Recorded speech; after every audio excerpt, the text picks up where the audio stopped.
කුණු මාළු කෑල්ලක් වගේ මාව විසි කරනවා කියලා කියනවා මට මගේ කන් දෙකටම ඇහුණා. අහිංසකයි කියලා මං තියාගෙන ඉඳලා තියෙන්නේ නයික්ව.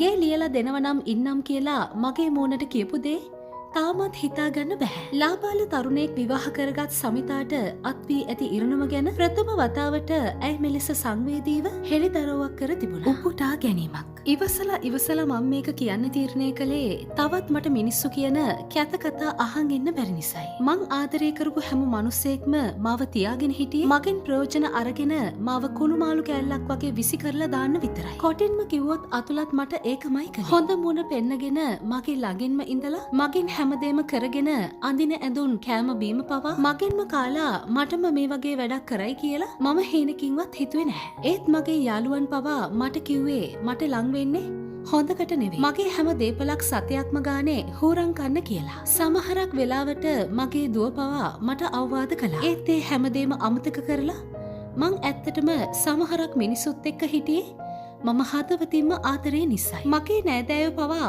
මට කිව්වේ චිරන්තව ගෙදරින් පන්නලා දාන්න කියලා. අන්තිමට මං ගැන එහෙම කියපු නෑදෑයෝ තමයි මගෙන්ම කාලා මන් දෙන දේම ඇඳලා මගේ හැම සතයක්ම හොරගෙන අම්මගේ මහගෙදරත් ලියලා දෙන්න කියලා රණ්ඩු වෙලා යන්න කිව්වා. ඒ අතරේ චිරන්ත තමයි මට ඇත්ත ආදරේ කියන්නේ මොකක්ද කියලා දුන්නේ. චිරන්තයි මාවයි වෙන් කරන්න කාටවත් හේනකින්වත් හිතන්න බෑ. ඒ තරම් අපේ බැඳීම ශක්තිමත්. උපුටා ගැනීම අවසන්.